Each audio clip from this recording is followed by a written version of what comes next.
The billionaire hired her to care for his sick mother, not knowing she was the nurse he had fired. Before we begin, tell us in the comments, have you ever had to face the person who wronged you in a completely unexpected way? And at the end of the story, don't forget to rate it from 0 to 10. Enjoy.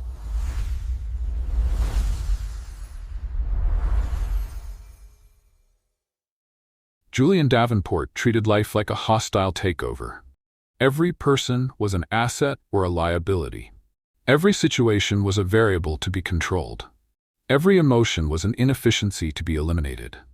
From his sterile, glass-walled office on the top floor of the Davenport Tower, he managed a vast portfolio of biotech companies with a ruthless, data-driven precision that had made him a legend on Wall Street and a ghost in his own home.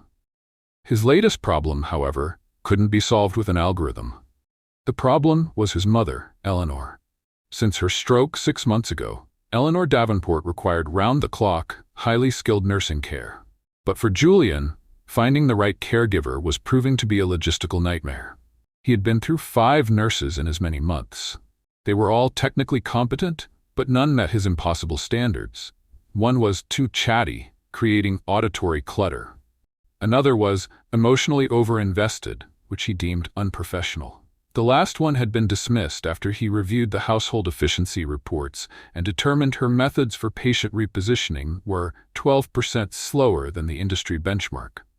"I need a caregiver, not a companion," he barked at the head of the nursing agency.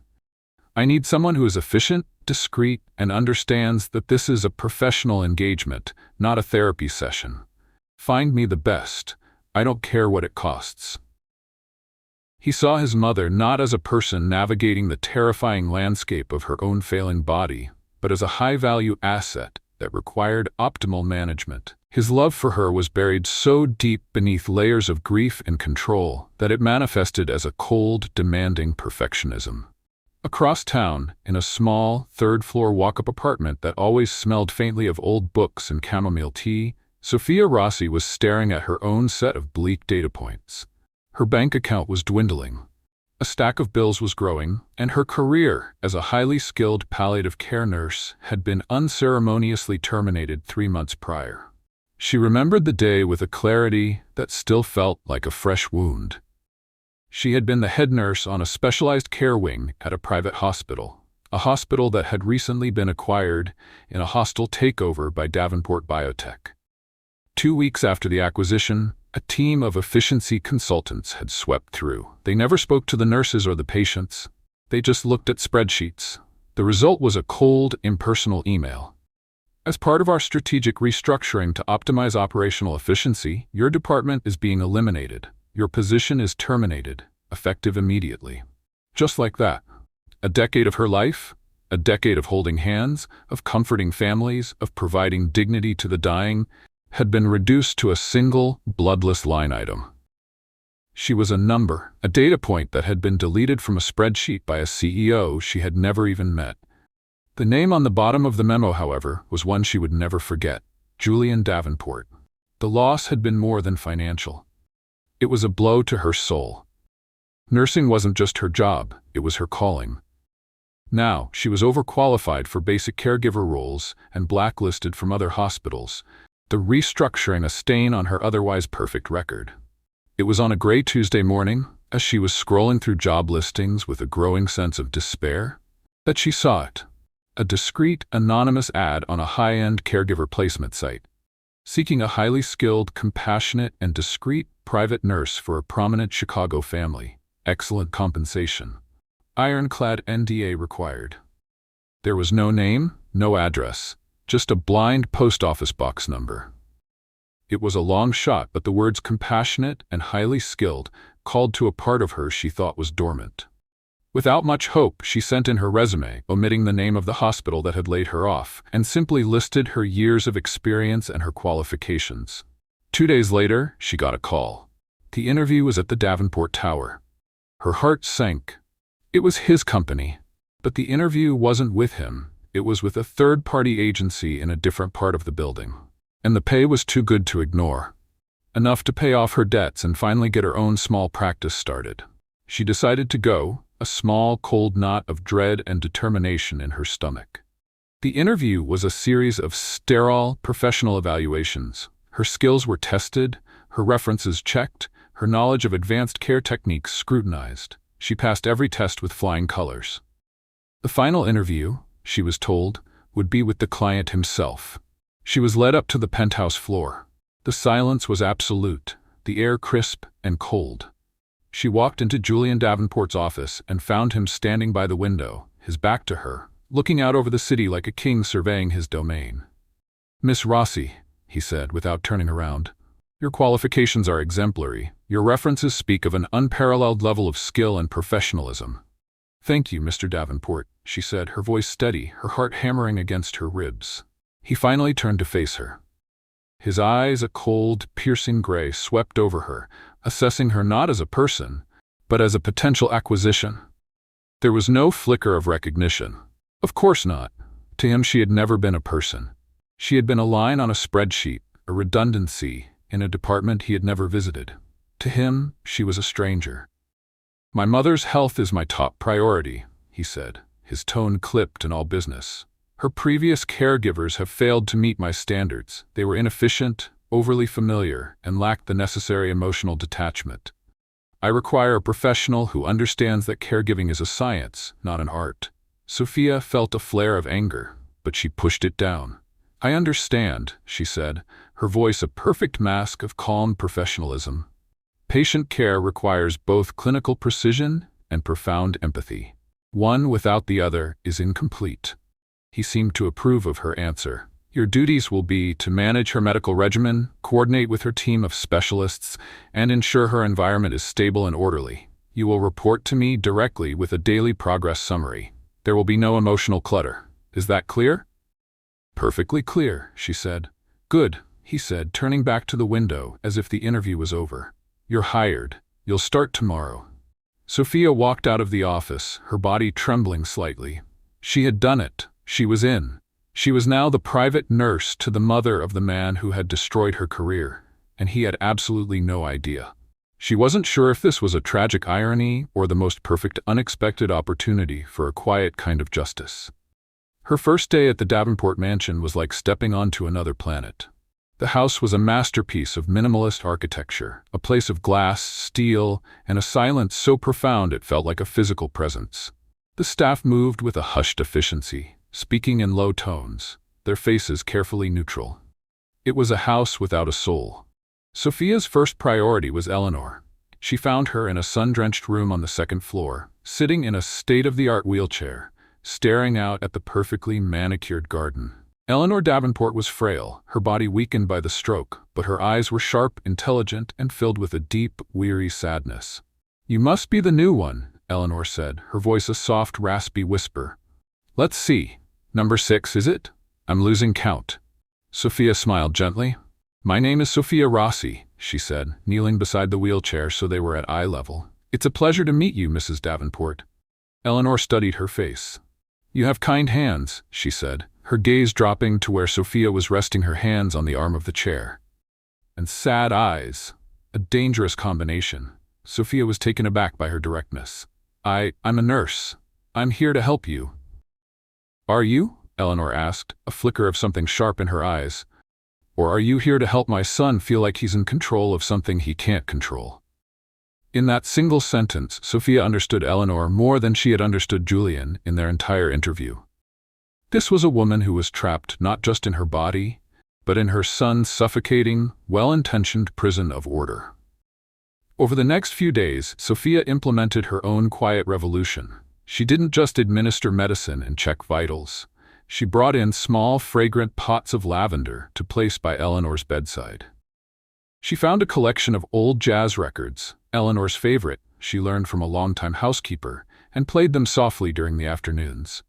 She read to her not from medical journals, but from books of poetry she found gathering dust on the shelves. Eleanor at first was resistant, wary of this new caregiver who was daring to introduce small pockets of joyful chaos into her sterile world. But Sophia was patient. The breakthrough came on the 5th day. Eleanor was having a bad day, her joints stiff with pain, her mood dark and withdrawn. The previous nurses had always responded with more medication, with clinical detachment.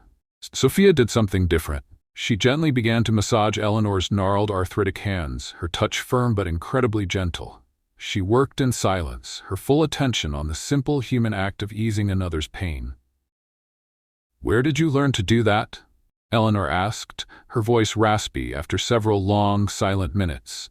"That's the only thing that's helped all day.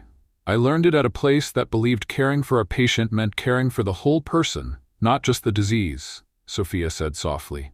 Eleanor looked at her, really looked at her, her sharp eyes searching Sophia's face. "You're a true healer," she whispered. "I feel as if I've met you before. Have we?" Sophia's heart stopped for a beat. I don't think so, Mrs. Davenport," she said, her voice steady. "I have one of those faces, I guess." Later that evening, Julian was reviewing the daily reports in his study. He noticed the section Sophia had written. Patient exhibited signs of significant joint pain at 1400. Administered standard medication with minimal effect. Implemented therapeutic massage at 1430. Patient reported a 70% reduction in pain and a marked improvement in mood by 1500. He then read the note from his mother's physician, who had made a visit that afternoon. Eleanor's spirits are remarkably improved. Her new nurse seems to have a wonderful holistic approach. Whatever you're paying her, Julian, double it. Julian stared at the report. A 70% reduction in pain without additional medication was not just good, it was statistically remarkable. His new asset was performing above all expectations. He made a note to approve a bonus. He felt a sense of satisfaction, the same kind he felt when a stock he'd invested in outperformed the market. He still had no idea who she was. He saw her competence, her efficiency, the impressive data of her success, but he was completely blind to the story. He didn't see the woman whose life he had upended, the woman who was now, with a quiet, heartbreaking grace, healing the mother of the man who had broken her. The irony was a silent, ticking bomb in the heart of his perfect, orderly home. And it was only a matter of time before it went off. The weeks that followed settled into a quiet, deceptive rhythm. On the surface, the Davenport mansion ran with its usual clockwork precision. Meals were served at exact times, schedules were meticulously followed, and the silence was a constant, humming presence. But underneath that sterile veneer, a quiet, human revolution was taking place, led by a nurse who spoke in soft tones and healed with more than just medicine. Sophia's effect on Eleanor was nothing short of miraculous. The elderly woman, who had been withdrawn and melancholic for months, began to re-engage with the world. Sophia discovered that Eleanor had once been an avid painter. She found her old, dust-covered art supplies in a forgotten closet and, with a doctor's approval, set up a small easel by the window in Eleanor's room. At first, Eleanor just watched, her hands, still stiff from the stroke, resting limply in her lap. "I can't," she had whispered, her voice full of a grief that had nothing to do with her physical limitations. "My hands? They don't remember." "Then let's teach them again," Sophia had said gently. She didn't push.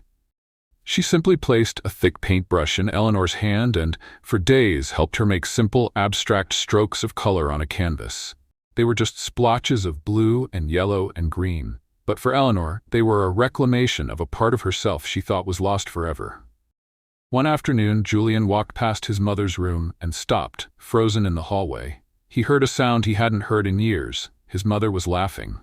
A soft, gentle, but unmistakably joyful sound.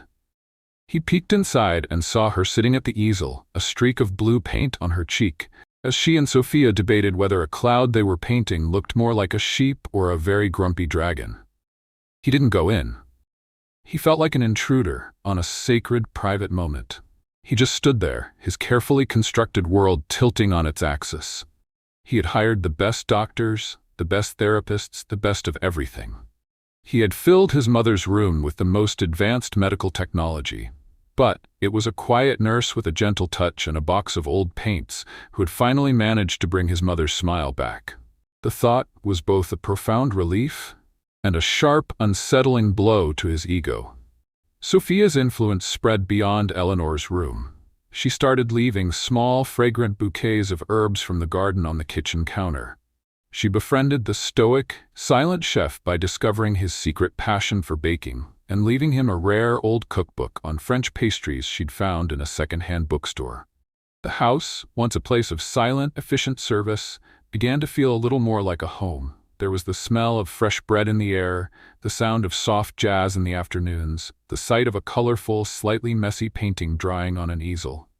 It was chaotic, it was inefficient, and it was wonderful. Julian, however, was a man programmed to look for flaws in any perfect system. And Sophia Rossi was too perfect. Her care was exemplary. Her daily reports were detailed and insightful. She was beloved by his mother and respected by the staff. It was too good to be true. His innate suspicion, honed by years of betrayals in the boardroom and in his personal life, couldn't let it go. He began to dig, not out of malice, but out of a compulsive need to understand every variable in his environment. He started with her employment file from the agency. It was clean, professional, but the gap in her recent work history, the part where she had omitted the name of the hospital that had fired her, gnawed at him. Where had she been? Why the secrecy? He hired a discreet private investigator, the same one he used for high-stakes corporate due diligence. "I want to know everything about her," he told the investigator over a secure line. "Her last place of employment, her financial situation, her personal connections. I need to understand her motivations." He justified it as a necessary precaution. After all, she was in his home, caring for his mother. It was his duty to be thorough. While the investigation was underway, Julian started his own, more subtle inquiries. He would engage Sophia in casual conversation, trying to piece together her past. "You mentioned you enjoy poetry," he said one afternoon, finding her in the library choosing a book for Eleanor. "Did you study literature?" "For a while," Sophia replied, her back to him as she scanned the shelves. But life had other plans. Her answers were always polite, always calm, but always vague. She built a wall of quiet discretion around her past, a wall that only made Julian more determined to see what was behind it. He noticed other things, too. She had an encyclopedic knowledge of palliative care techniques, far beyond what was standard.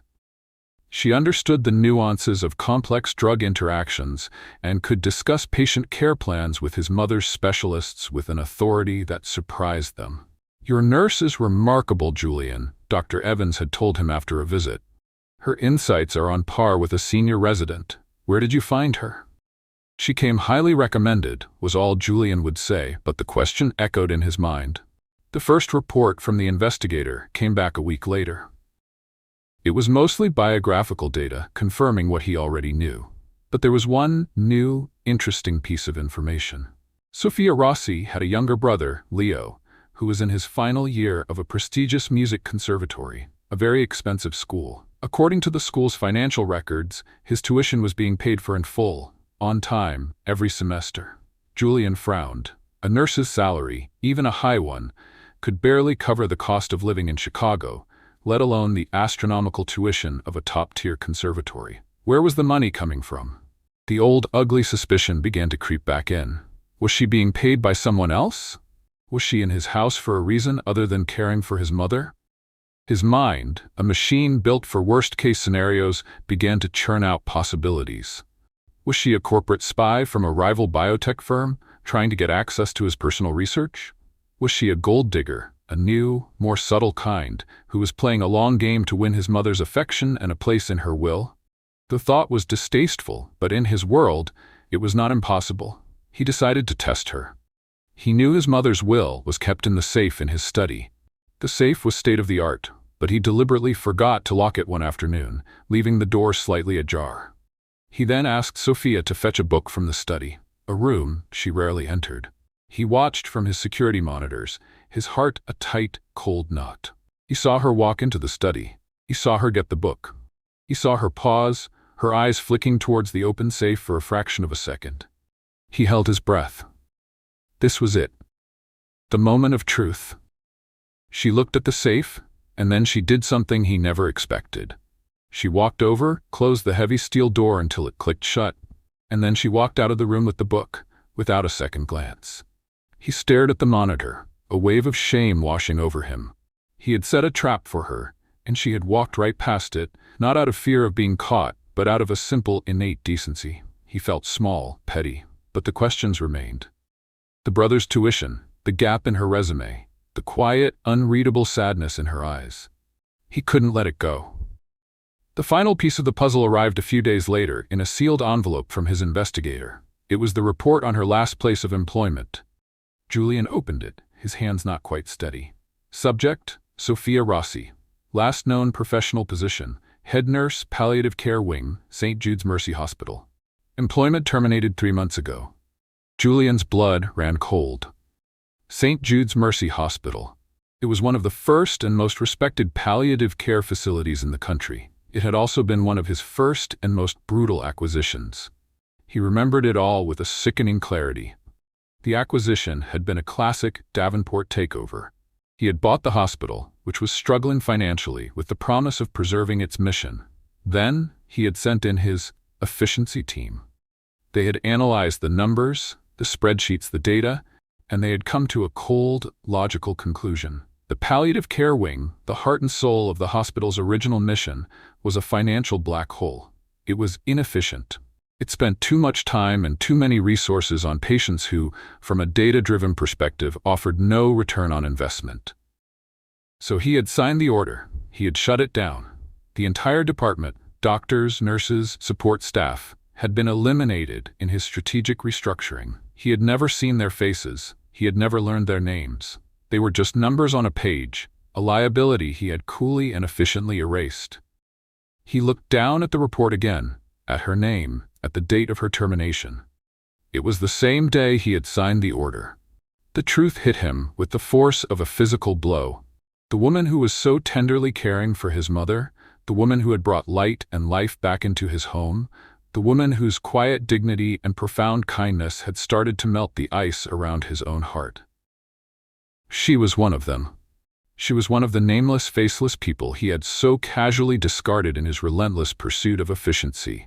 He had fired her. He had destroyed her career, her livelihood. And she had come into his home to care for his own dying mother, and she had never said a word. He stood up from his desk, the report trembling in his hand. He felt a wave of nausea, of a guilt so profound it was suffocating. He had to go to her. He had to what? Apologize? How could he apologize for something so monumental, so casually cruel? He walked out of his office, his mind reeling. He found her in the garden with his mother. They were sitting in the afternoon sun, a blanket over Eleanor's lap. Sophia was reading aloud from a book of poetry, her voice a calm, gentle melody in the quiet air. Eleanor was smiling, a peaceful, contented expression on her face, the most at peace he had seen her since before the stroke.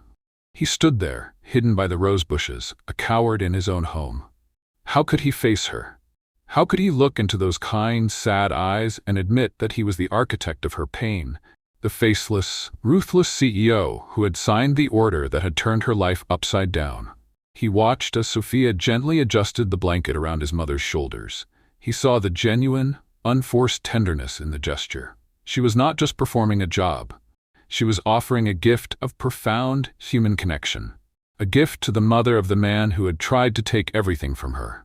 The weight of it all was too much. He turned and walked back into the cold, silent mansion, the truth a poison in his veins. He had hired her to manage an asset. He had suspected her of being a thief, a spy, a gold digger. The reality was so much worse. She wasn't his enemy. She wasn't his liability. She was his victim. And she was, without a doubt, the best and most decent human being he had ever known. Guilt is a quiet poison.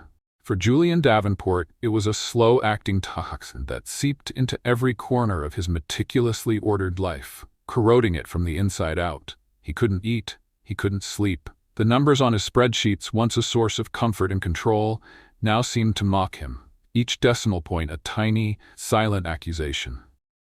He would look at his own reflection in the polished black marble of his office and see not a titan of industry, but a petty, moral bankrupt. He lived in a state of constant, low-grade terror of Sophia. Every time she walked into a room, his heart would seize up. Every time she spoke to him, with her quiet, professional courtesy, he felt like a fraud. She was tending to his mother with a grace and compassion he now knew he had stolen from her other patients. She was living in the house of the man who had, with a casual stroke of a pen, rendered her professionally homeless. The sheer, monumental irony of the situation was a weight he carried in his chest, a physical ache that never went away. He knew he had to tell her. He knew he had to confess. But how? How do you begin a conversation like that? Sophia, remember that soul-crushing, career-ending layoff you experienced? That was me. Can you pass the salt? The words were impossible. A lump of shame caught in his throat. So he did the only thing he knew how to do. He tried to fix it with money and actions, a series of clumsy, anonymous gestures that were as much about easing his own conscience as they were about helping her. His first act was to deal with her brother's tuition. He called his investigator. Find out the exact amount of Leo Rossi's remaining tuition at the conservatory, he ordered, and find a way to pay it. Anonymously. A long-lost relative's inheritance, a surprise philanthropic scholarship, I don't care. Just make it untraceable. 2 days later, Sophia was on the phone with her brother, a rare, radiant smile on her face. Julian watched from his study, his heart aching. I can't believe it, Leo, she was saying. A full scholarship? From a patron of the Arts Foundation I've never even heard of? Oh, this is a miracle. Now you don't have to worry about taking that second job. You can just focus on your music. She hung up the phone, her eyes shining with happy tears. She saw Julian standing in the doorway. Good news? He asked, his voice sounding strangely hoarse to his own ears. The best, she said, her joy overflowing. My brother, he's been working 2 jobs to help pay for his tuition, and he just received a surprise scholarship that covers everything until he graduates. I don't know who did it, but there are still good people in the world. The words were a dagger in his gut. Good people. He was a coward, hiding behind his wealth, buying a semblance of redemption without having the courage to face the woman he was trying to redeem himself to. He just nodded, unable to speak, and retreated back into his study, the weight of his secret growing heavier. His next attempt was even more convoluted. He knew, from her file, about her dream of starting her own small practice, a holistic palliative care service that would focus on in-home patient dignity. He also knew she had been rejected for a small business loan a year ago due to her unstable work history, a history he had created. He set up a new, anonymous philanthropic fund, managed by a third-party law firm. The fund's stated mission was to provide seed money for innovative healthcare startups led by women. He then had the law firm discover Sophia's old business plan, which his investigator had quietly retrieved from the loan office's archives, and reach out to her. He was in the kitchen, pretending to get a glass of water when she took the call. He watched as her face shifted from confusion to disbelief to a dawning, incredulous hope. A grant? For my business plan, she said into the phone, her voice trembling. But I submitted that over a year ago. I thought it was a lost cause. She listened for a long moment. Yes, of course, I'm still interested. This is everything I've ever dreamed of. She hung up and leaned against the counter, her hand over her heart, a single tear of joy rolling down her cheek. Julian's own heart felt like it was being squeezed in a vice. He was giving her back her dreams, but he was doing it like a ghost. A silent, invisible benefactor. He was giving her a future, but he couldn't even share in her present joy without revealing the ugliness of his past. While Julian was wrestling with his own conscience, Sophia was settling into a new kind of peace. She loved her work with Eleanor. The 2 women had formed a deep, unspoken bond. They would spend afternoons in the garden, Sophia reading poetry while Eleanor painted, her hands growing stronger and more confident with each passing day. Sophia saw the changes in Julian, but she attributed them to his mother's improving health and the lighter atmosphere in the house. She noticed he was quieter, more thoughtful. He would often just watch her and his mother from a distance, a strange, sad, and tender expression on his face. She found his new, gentle demeanor deeply attractive, but the professional line she had drawn in her mind was still there, a line she was afraid to cross. Eleanor, however, was far more perceptive. He's in love with you, you know, she said one afternoon, her voice no longer a raspy whisper, but a clear, steady murmur. They were in her studio, the room filled with the scent of turpentine and flowers. Sophia almost dropped the brush she was cleaning. Mrs. Davenport, he's my employer. Don't be deliberately obtuse, dear, Eleanor said, her eyes twinkling with a spark of her old, formidable spirit. I may have lost some of my mobility, but I haven't lost my eyesight. He looks at you the way his father used to look at me, like you are the only interesting thing in a very boring world. She paused, dabbing a bit of blue onto her canvas. The question is, how do you feel about him? Sophia was quiet for a long moment. He's complicated, she said finally. All the best men are, Eleanor replied with a wry smile. The simple ones are dreadfully dull. He's a good man, Sophia. Underneath all that armor, he just needs someone to show him that it's safe to take it off. The conversation left Sophia feeling flustered and thoughtful. Could it be true? Did Julian see her as more than just a competent nurse? The thought was both thrilling and terrifying. Their worlds were still galaxies apart. The catalyst for the final, inevitable confession came from Eleanor herself. Her health had improved so dramatically that her doctors were calling it a remarkable recovery. She was walking short distances with a cane, her speech was almost completely clear, and her paintings were becoming more vibrant and confident than ever before. To celebrate, she announced that she wanted to host a small dinner party.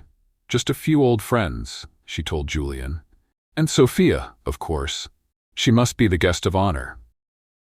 Julian agreed, his stomach twisting into a knot. A dinner party meant he would have to sit at a table with Sophia, not as her employer, but as his mother's guest. It meant he would have to face her, to talk to her, without the buffer of their professional roles. The night of the dinner, the mansion was transformed. The table was set with Eleanor's favorite china. The air was filled with the sound of soft classical music, and the house felt, for the first time, truly alive. Sophia looked breathtaking. She wore a simple, deep green dress that brought out the warmth in her eyes, her hair pinned up in a soft, elegant style. Throughout the dinner, Julian could barely eat. He watched her as she charmed his mother's old, sophisticated friends. She spoke knowledgeably about art, about literature, about the state of the world, her intelligence and compassion shining through in every word. She wasn't trying to impress anyone. She was just being herself. And she was, without a doubt, the most captivating woman in the room. After dinner, as the guests were having coffee in the living room, Eleanor asked Sophia to help her retrieve a photo album from the study. "I want to show them the pictures from our trip to Italy," she said, her eyes sparkling. Julian felt a jolt of panic. The study, the room where his guilt was a palpable presence. He watched as they walked towards it, his heart pounding. Inside the study, as Eleanor was pointing out the correct album on a high shelf, her eyes landed on the polished silver frame on Julian's desk. "Oh, that's my favorite picture of your father and me," she said, her voice full of love. She picked it up. "Julian keeps it so beautifully polished." She ran her finger along the frame. "But, what's this?" Tucked discreetly into the back of the frame, almost completely hidden, was a small, folded piece of paper. It was the original memo from his investigator, the one detailing Sophia's termination from St. Jude's Mercy Hospital. In his guilt-ridden state, Julian had hidden it there, a constant, private reminder of his sin, and had forgotten all about it. "It looks like some kind of official document," Eleanor said, her curiosity piqued. She started to unfold it. "Mrs. Davenport, please don't," Sophia said, her voice suddenly sharp. But it was too late. Eleanor's eyes scanned the page. She saw the name of the hospital, she saw Sophia's name, and she saw the signature at the bottom, Julian Davenport. She looked from the paper to Sophia, her face a mask of confusion. "Sophia, dear," she said slowly. "What is this? This says my son fired you?" The silence in the room was absolute. Sophia felt the blood drain from her face. She had no idea what that paper was, but the look of dawning horror on Eleanor's face told her everything. At that moment, Julian, feeling a sudden, inexplicable sense of dread, walked into the study. He saw the paper in his mother's hand. He saw the stricken look on Sophia's face, and he knew with a sickening certainty that the bomb had finally gone off. "Mother," he began, his voice a hoarse whisper. "Let me explain." But Eleanor was looking at Sophia, her eyes wide with a pain that was not for herself, but for the young woman who had so patiently cared for her. "He's the one," Eleanor whispered, the pieces clicking into place. "He's the reason you had to take this job, the reason you were struggling." Sophia couldn't speak. She just stood there, her own secret and his now horribly, inextricably tangled together. Julian looked at the two women, his mother, whom he had tried to protect with a wall of sterile order, and Sophia, whom he had tried to save with a series of anonymous, cowardly acts of charity. and he realized that in his desperate attempts to control everything, he had just created the biggest, most painful chaos of all. The truth was out, and he had nowhere left to hide. The silence in the study was a living thing, thick and suffocating, punctuated only by the soft, rustling sound of the memo in Eleanor's trembling hand. She looked from the damning piece of paper to Sophia, then to her son, her mind, still sharp despite her illness, connecting the dots with a speed that was devastating. "It was you," Eleanor said, her voice a low, heartbroken whisper directed at Julian. "All this time, you were the one who destroyed this young woman's life." Julian felt as if the floor had fallen away beneath him. He couldn't speak. He could only stand there, trapped in the crossfire of his mother's disappointment and the profound, silent hurt in Sophia's eyes. Sophia was the first to break the paralysis. She took a step towards Eleanor, her own pain momentarily forgotten in the face of the older woman's distress. "Mrs. Davenport, Eleanor, please don't upset yourself. It's in the past." "The past?" Eleanor's voice rose, gaining a note of her old formidable strength. "This isn't the past, Sophia. This is the present. This is my son, a man I raised to be better, acting with a callousness that I cannot comprehend." She turned her full, unwavering gaze on Julian. "Explain yourself, now." I can't," Julian stammered, the words sticking in his throat. What could he say? That it was just business? That he didn't know who he was firing? Every possible excuse sounded hollow, pathetic, a flimsy shield against the magnitude of his own actions. "You can't?" Eleanor repeated, her voice dripping with a disappointment that was far worse than any anger. "You build an empire, you manage billions of dollars, you make decisions that affect thousands of lives, but you can't explain why you would, with a stroke of a pen, eliminate a department dedicated to giving people a dignified end to their lives? A department that cared for people like your own mother?" The accusation landed with the force of a physical blow. Julian flinched, the truth of her words cutting through his carefully constructed defenses. "And you," Eleanor said, her voice softening as she turned back to Sophia. "You came into this house, you cared for me, knowing, you knew all along who he was, what he had done."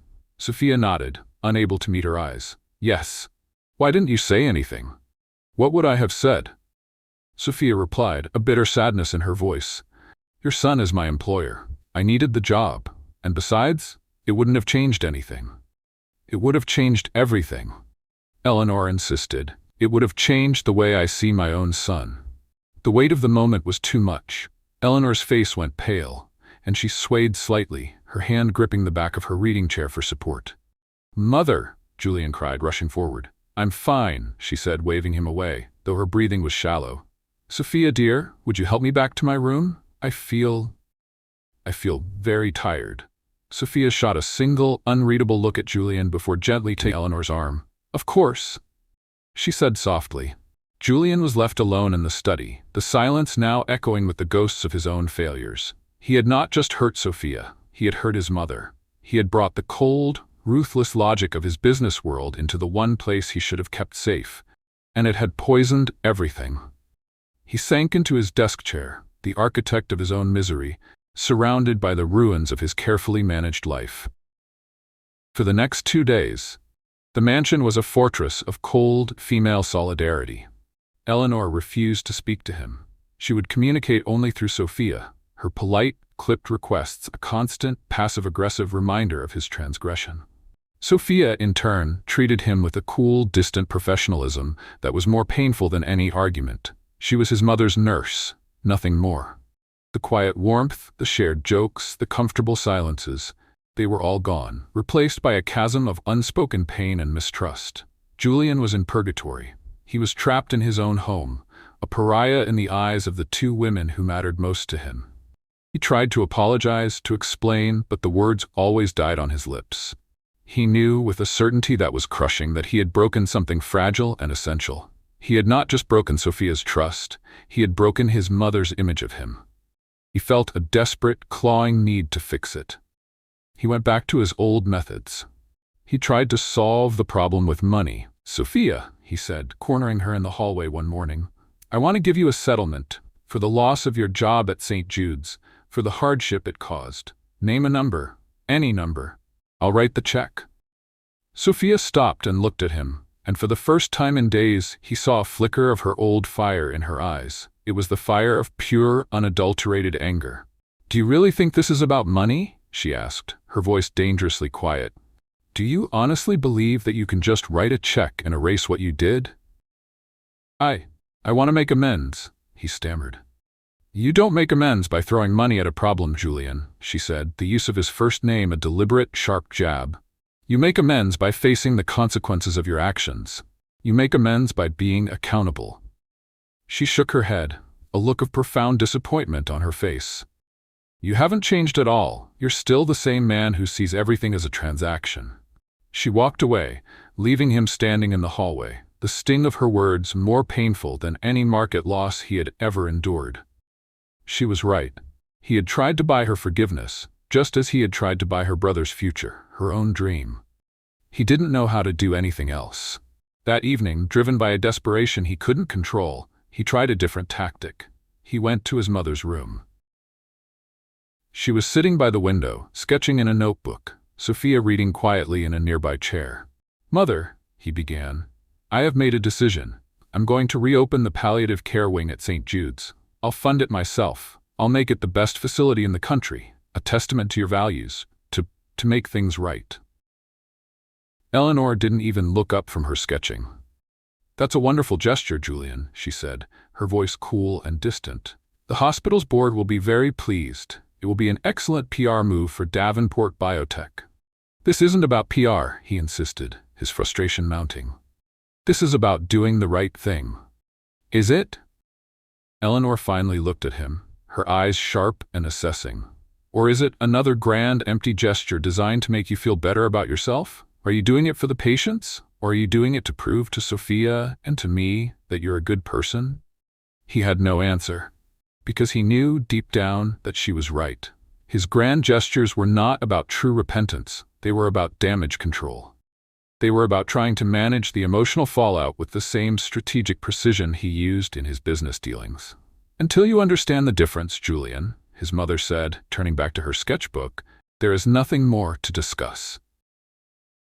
He left the room, defeated. He had offered a fortune, a new hospital wing, everything he had. And it wasn't enough, because the one thing they wanted from him, genuine, humble accountability, was the one thing he didn't know how to give. He spent the next 24 hours in a self-imposed exile in his study, the silence of the mansion pressing in on him. He replayed every conversation, every interaction with Sophia, from the first day she had walked into his office to the moment his mother had unfolded that terrible memo. He finally understood. All his life, he had used his wealth and power as a shield, a way to keep the messy, unpredictable world of human emotion at bay. He had managed his grief for his wife by turning his home into a museum. He had managed his love for his mother by turning her care into a business operation. He had managed his growing feelings for Sophia by trying to turn her life into a project he could fund and control. He had never once, in all of this, simply been present. He had never just sat with the pain, with the guilt, with the love. He had always been trying to fix it, to manage it, to optimize it, and that was his greatest failure. He walked out of the study and found Sophia in the kitchen, preparing a tray with his mother's evening tea. She didn't look at him. "Sophia," he said, his voice quiet, stripped of all its usual authority. She paused, her back still to him.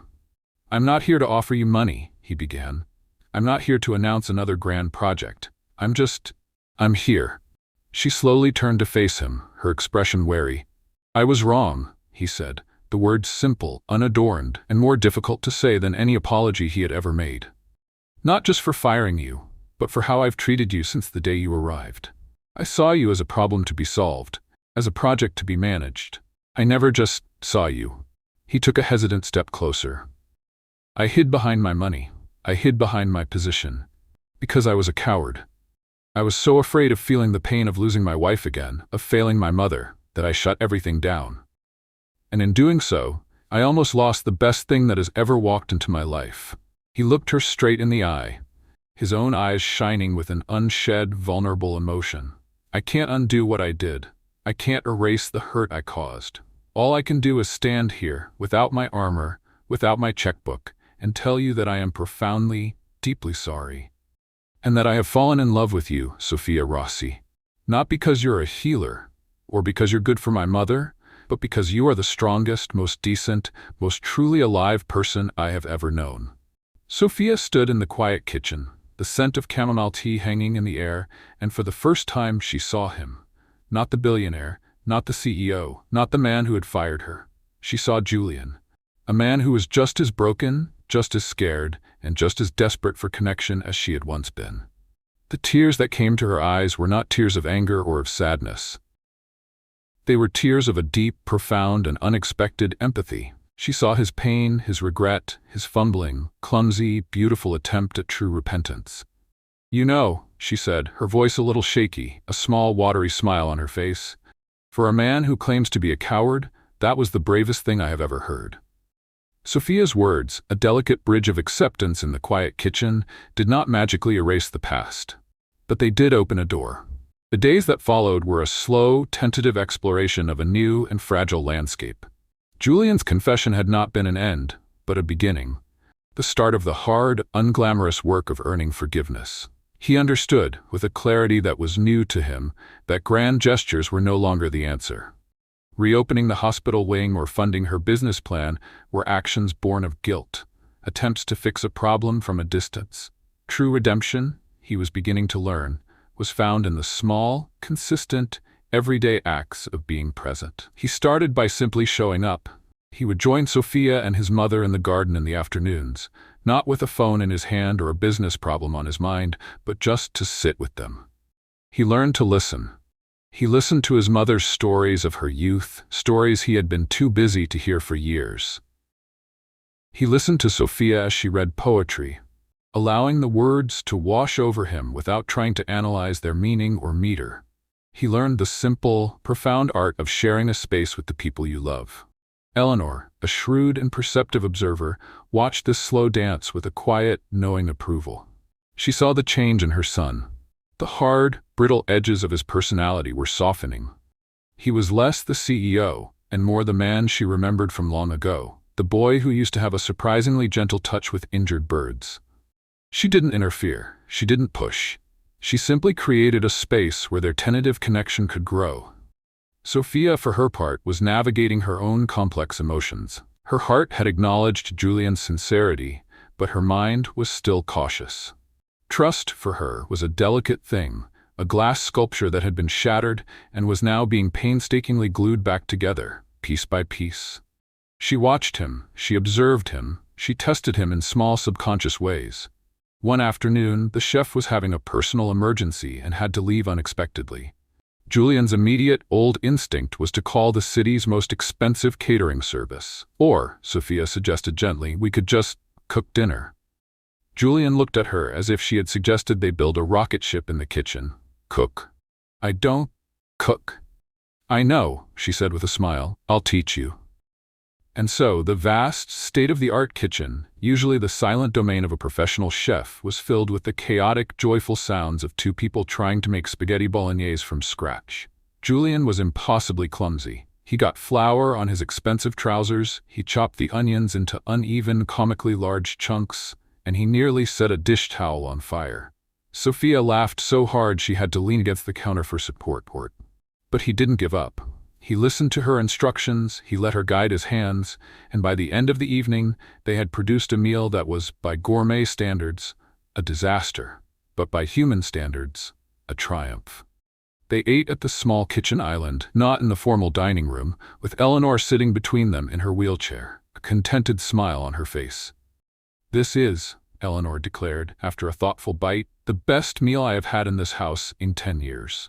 It wasn't about the food.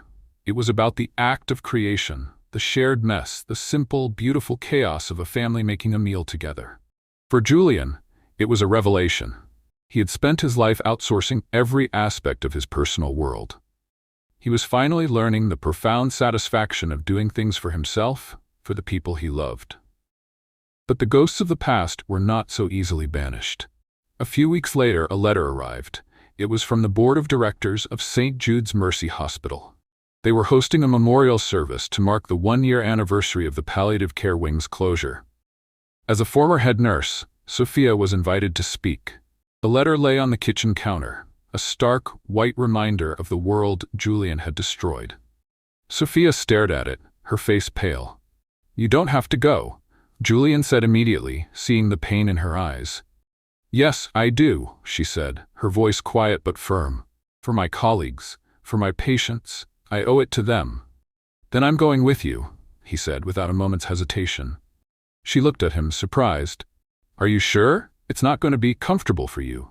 "It's not supposed to be comfortable," he said, his gaze steady. "It's supposed to be about paying my respects and about supporting you." The memorial service was held in the hospital's small, quiet chapel. It was a somber affair, filled with former nurses, doctors, and the families of patients who had passed away in the wing. When Julian and Sophia walked in, a wave of whispers followed them. He was recognized immediately. He was the man who had signed the order, the face of the cold, corporate decision that had caused so much pain. He could feel the weight of their angry, hurt stares, and for the first time in his life, he didn't try to deflect or defend. He simply stood there and took it. He deserved it. When it was Sophia's turn to speak, she walked to the small podium, her posture straight and full of a quiet grace. She didn't speak of anger or of loss. She spoke of memories. She told the story of a patient named Mr. Henderson, a grumpy old man who secretly loved crossword puzzles. She told the story of a young woman named Maria who had painted a beautiful mural on her wall in her final days. She told stories of courage, of laughter, of the small, profound moments of dignity and love that had filled the halls of the wing. "A building is just bricks and mortar," she concluded, her voice thick with emotion. "But a place like St. Jude's Palliative Care, that was a home. It was built not of bricks, but of compassion. And that is a legacy that can never truly be closed." The chapel was filled with the sound of quiet weeping. After the service, people came up to her, hugging her, thanking her for her words. A few of them shot cold, angry looks at Julian, who stood discreetly in the back, giving her space. One woman, the widow of a former patient, walked directly up to him. "You have a lot of nerve showing your face here," she said, her voice trembling with a grief that was still raw. "Do you have any idea what you took from us? You took away our place to say goodbye." Julian looked at the woman, at the deep, profound pain in her eyes, and he didn't make excuses. "You are right," he said, his own voice hoarse, "and I am so sorry. There are no words to undo the harm I've caused.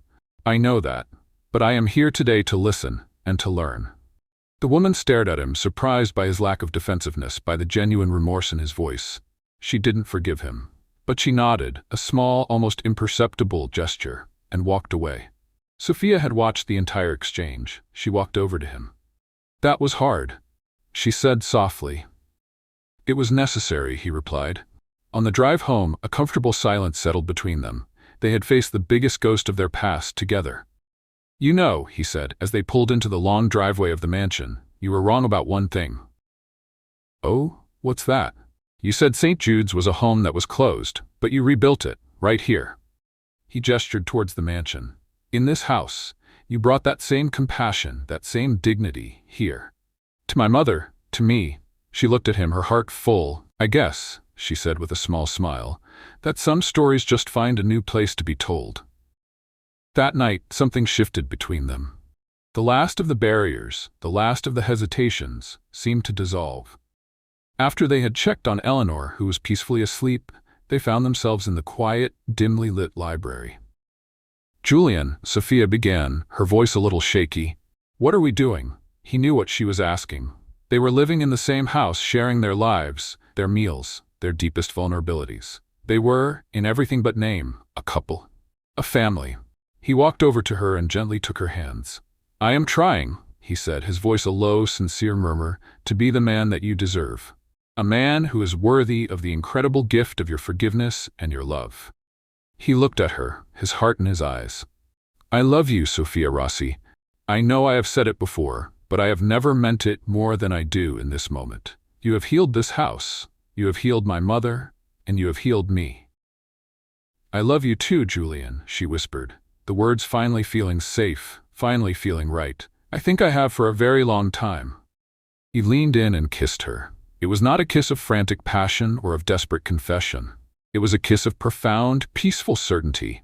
It was a kiss that tasted of second chances, of hard-won trust, and of a love that had been tested in the fire and had emerged stronger and more beautiful than either of them could have ever imagined.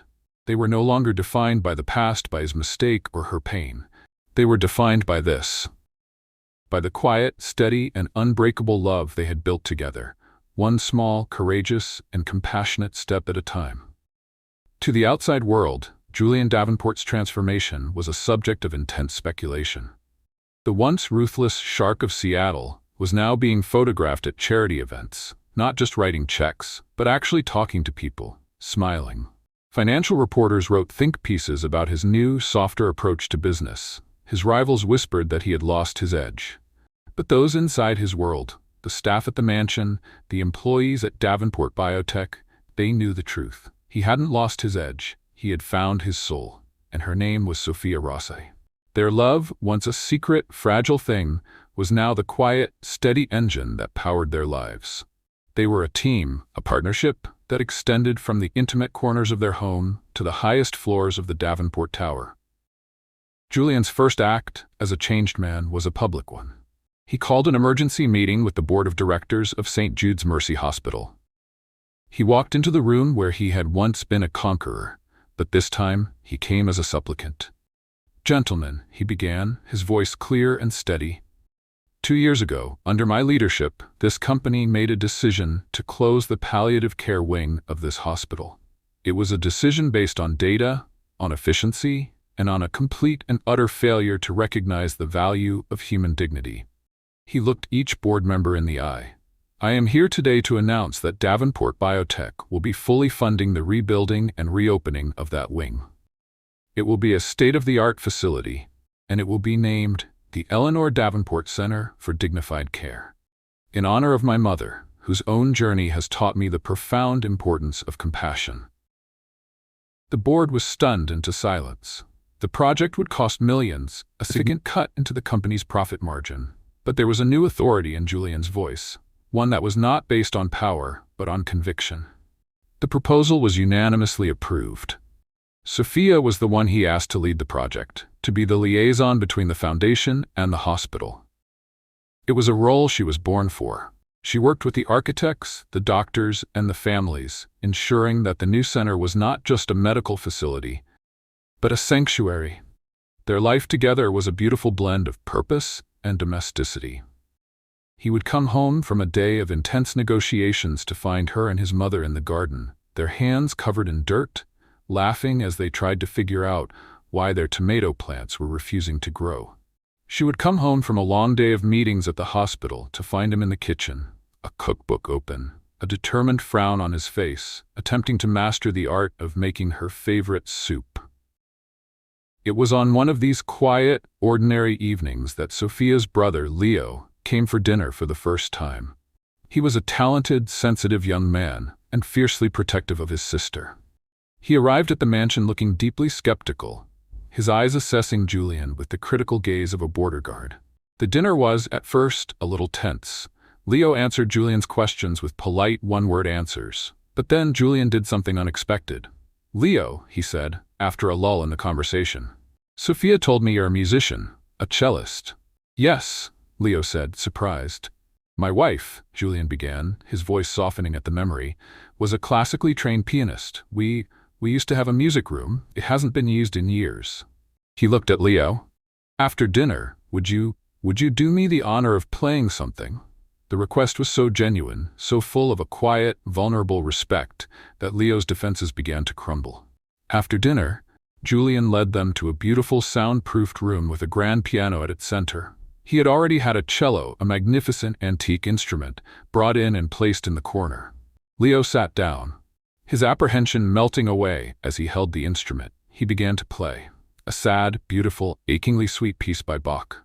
The music filled the silent room, a language of pure, unadulterated emotion. Sophia leaned her head on Julian's shoulder, her eyes shining with tears. Eleanor, sitting in her wheelchair, closed her eyes, a peaceful smile on her face. Julian wrapped his arm around Sophia, holding her close, his own heart full. When the last note faded, the silence that followed was not empty. It was full of a shared, profound human connection. Leo looked up, his own eyes misty. That was for my sister, he said, looking at Sophia with a love that was fierce and protective. She gave up everything so I could have this. He then turned to Julian. You take good care of her, he said. It was not a threat, but a simple, heartfelt plea. I will, Julian said, his voice a quiet, unbreakable promise, for the rest of my life. From that night on, Leo became a regular visitor, his music filling the mansion with a life and a beauty it had not known in years. The proposal came on a rainy Seattle afternoon, a day much like the one when Sophia had first read the ad that would change her life. There was no grand gesture, no public spectacle. It was just the two of them, in the cozy, sunlit room that had become his mother's art studio. Eleanor was napping. Sophia was quietly reading in a comfortable armchair. Julian was standing by the window, watching the rain. Sophia, he said without turning around. Yes. I used to hate the rain, he said, his voice thoughtful. It always felt like a disruption, an inefficiency, something that got in the way of plans. He turned to face her, a slow, genuine smile on his face. But now I think it's beautiful. It's messy, it's unpredictable, and it makes everything clean again. He walked over to her, his movements slow and deliberate. He knelt down in front of her chair, taking her hand in his. Her hand was small, warm, and it felt like home. You, he said, his voice a low, intimate murmur, are like the rain in my life. You washed away all the dust, all the cold, hard certainty. You made everything new again. He pulled a small velvet box from his pocket. It wasn't a flashy modern design. It was a vintage piece, simple and elegant. My father, he began, was not a man of sentiment, but he loved my mother deeply. When he proposed, he didn't give her a diamond. He gave her this. He opened the box. Inside was a simple, beautiful ring, a single perfect pearl set in a delicate gold band. He said a diamond was a stone that was already perfect, already finished. But a pearl was something that grew over time, created from a piece of grit, a challenge, and turned into something beautiful through layers of love and protection. He said their love would be like that, a living, growing thing. He looked her straight in the eye, his own eyes shining with a love so profound it stole her breath. Sophia Rossi, he said, his voice thick with emotion. You have taken the grit and the pain of my life, and you have helped me turn it into something beautiful. I cannot imagine a single day of my future without you. Will you do me the incredible honor of growing old with me? Will you marry me? She was laughing and crying at the same time, a mess of joyful, happy tears. You're a poet now, Julian Davenport, she whispered. Only for you, he said. Yes, she said, her voice full of a certainty that was absolute. Yes, 1,000 times, yes. He slid the ring onto her finger. It was a perfect fit, and as he leaned in to kiss her, a single ray of sun broke through the clouds, filling the room with a warm, golden light, a silent, beautiful blessing on the future they were about to build together.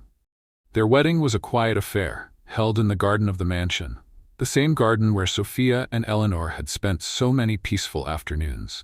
It was a small, intimate ceremony, attended only by their closest family and friends.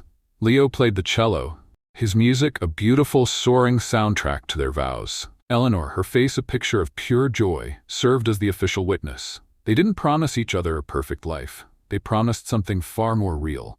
I promise, Julian said, his hands holding hers, to always see you, to listen to you, and to be the partner you deserve in the messy, unpredictable, and beautiful journey ahead. And I promise, Sophia replied, her eyes locked on his, to always remind you to breathe, to laugh, and to be the safe harbor where your heart can always come home. Their life together was not an ending. It was a new beginning.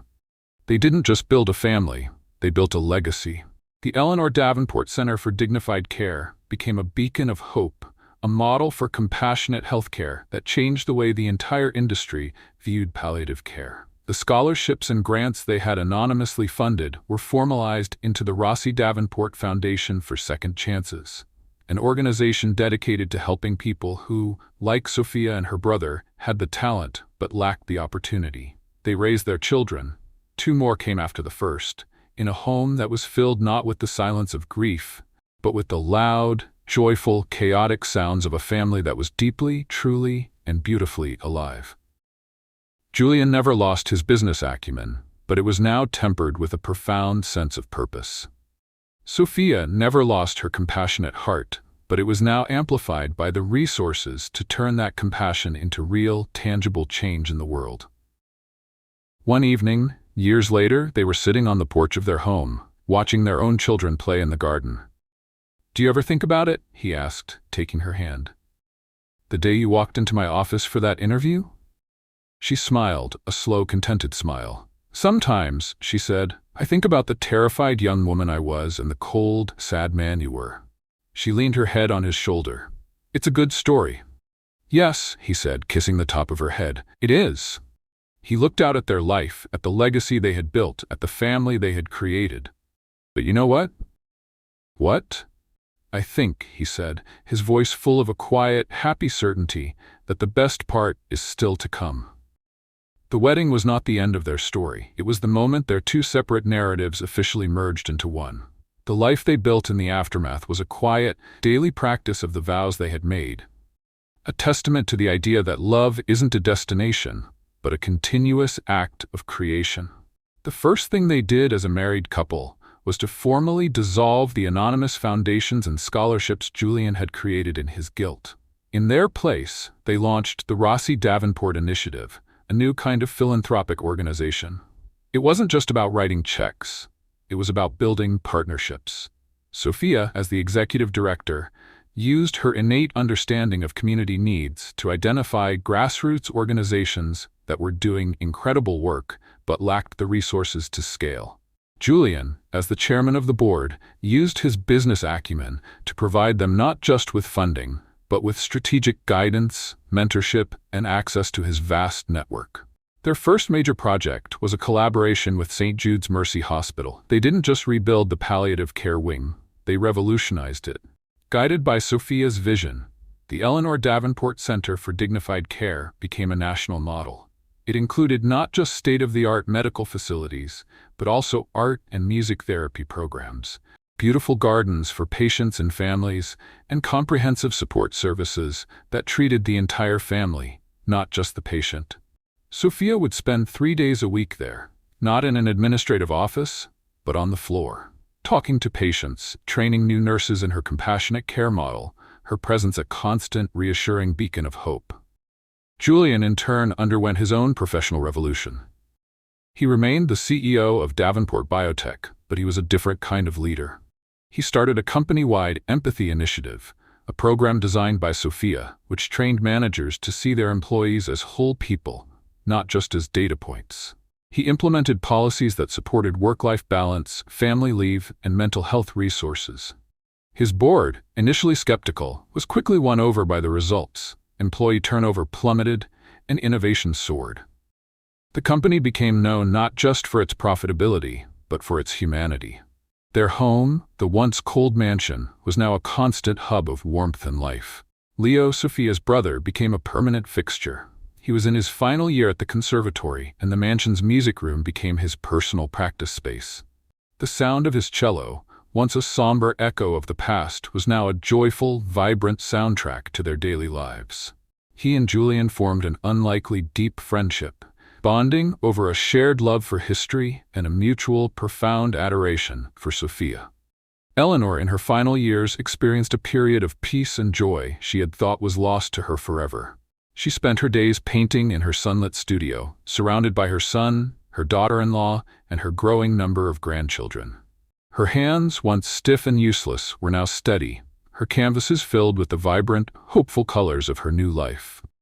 She passed away peacefully in her sleep 2 years after the wedding, leaving behind a legacy not of wealth, but of art, of resilience, and of a love that had healed her entire family. Sophia and Julian's own family grew. They had a daughter, a bright, curious girl they named Eleanor Grace, in honor of the formidable woman who had brought them together. 2 years later, a son, Leo Michael, was born, a quiet, gentle boy with his uncle's musical soul. Their home was a chaotic, wonderful mess of finger paints, Lego castles, and the sound of children's laughter. Julian, the man who had once craved silence and order, now found that the sound of his children playing was the most beautiful music in the world. He was a different father to his own children than he had been to himself. He was present, he was patient, he was playful. He taught them about business, not as a ruthless game of winners and losers, but as a way to build things that could make the world a better place. Sophia taught them about compassion, about the importance of listening, and about the magic of finding stories in the most unexpected of places. Their life was not a fairy tale, free of challenges. There were still days when Julian's old, controlling instincts would surface, when the weight of his past would make him retreat into a quiet, guarded shell. There were days when Sophia felt overwhelmed, the pressure of her work at the foundation and the demands of motherhood feeling like too much to bear. But they had learned to navigate these moments together. They had learned to talk, to be vulnerable, to ask for help. When he would retreat into his study, she would no longer wait for him to emerge. She would walk in with 2 cups of tea and sit in silence with him until he was ready to talk. When she felt the weight of the world on her shoulders, he would be the one to remind her that it was okay to rest, that she didn't have to save everyone all at once. One evening, about 5 years into their marriage, they were sitting on the porch of their home, watching their children chase fireflies in the twilight. "Do you ever think about him?" Sophia asked quietly. "The man you used to be?"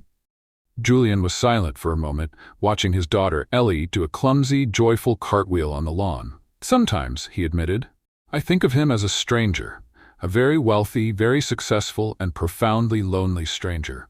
I feel a kind of pity for him." He turned to her, his eyes full of a deep, quiet gratitude. He had no idea what he was missing. "And you?" he asked, taking her hand. "Do you ever miss the quiet, simple life you had before a chaotic billionaire bulldozed his way into it?" She laughed, a soft, happy sound. "My life was never simple, Julian. It was just smaller." She squeezed his hand. "You didn't bulldoze your way in. You were invited. You just didn't know it yet." She leaned her head on his shoulder. "I am so incredibly happy, and I am so proud of the life we have built, of the man you have become." He kissed the top of her head, a feeling of peace so profound it was almost overwhelming. He had spent the first half of his life building an empire of wealth.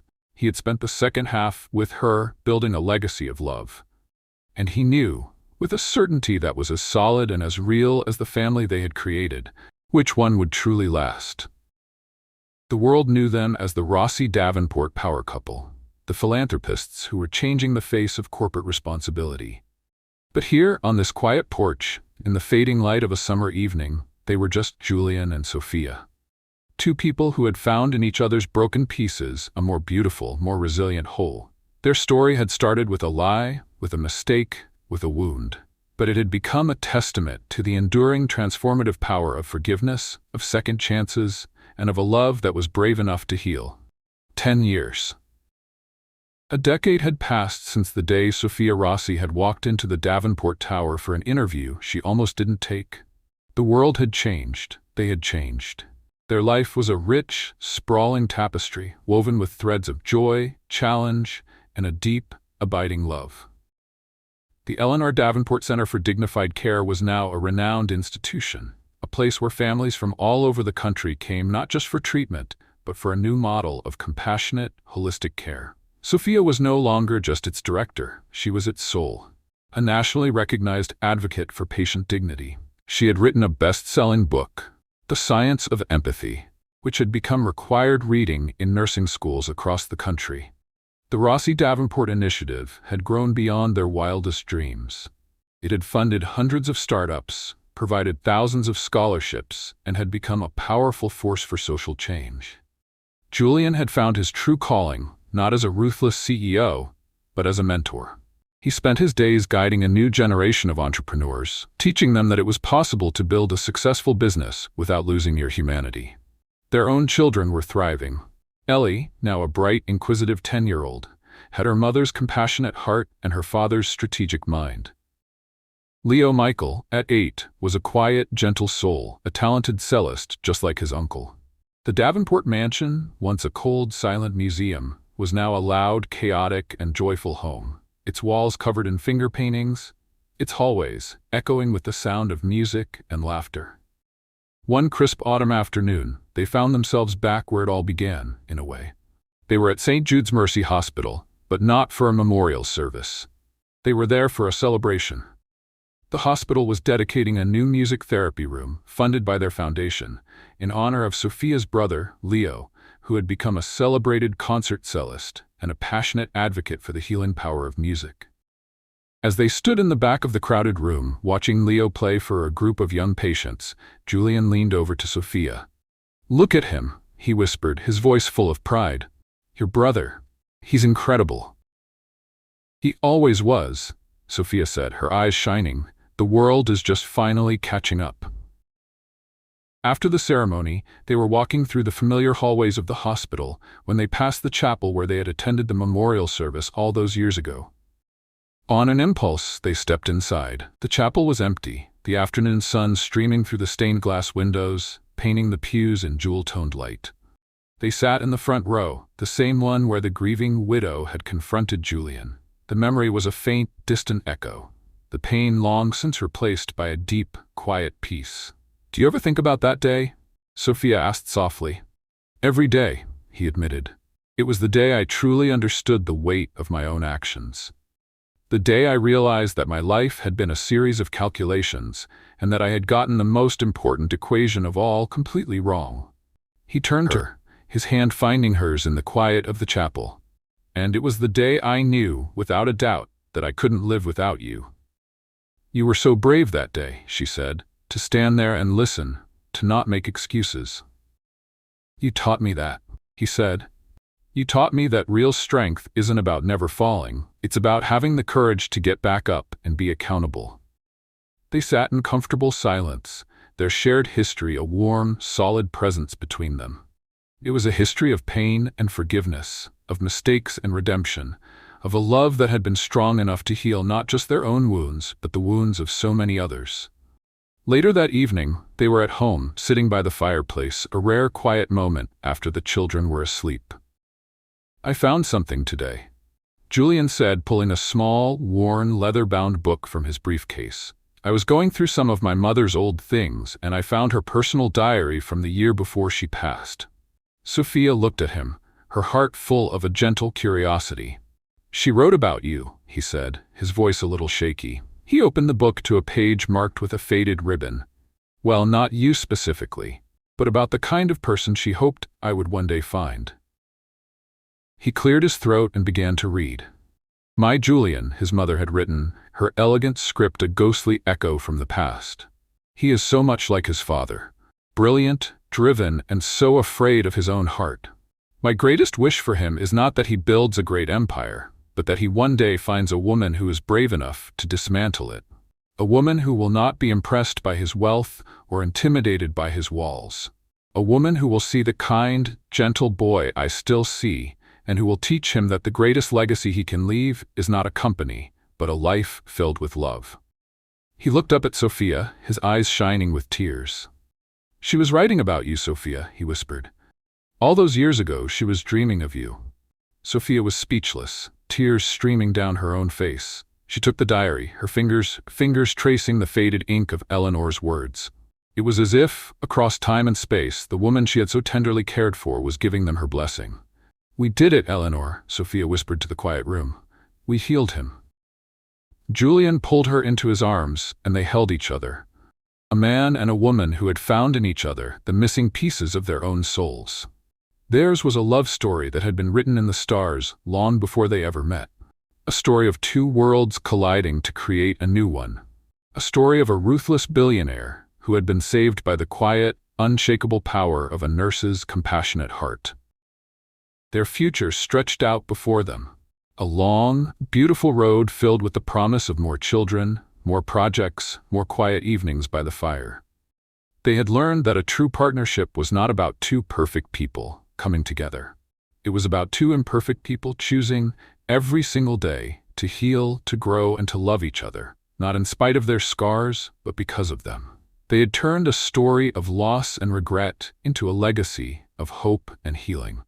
And that was a story that would live on, a quiet, powerful testament to the idea that it is never, ever too late to rewrite the ending. What did you think of the story of Julian and Sophia? On a scale of 0 to 10, how would you rate their journey of healing and redemption? Let us know your thoughts in the comments below.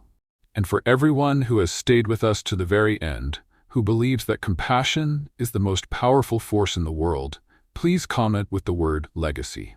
We love knowing you are with us on this journey. Thank you for watching, and don't forget to subscribe for more stories that will touch your heart.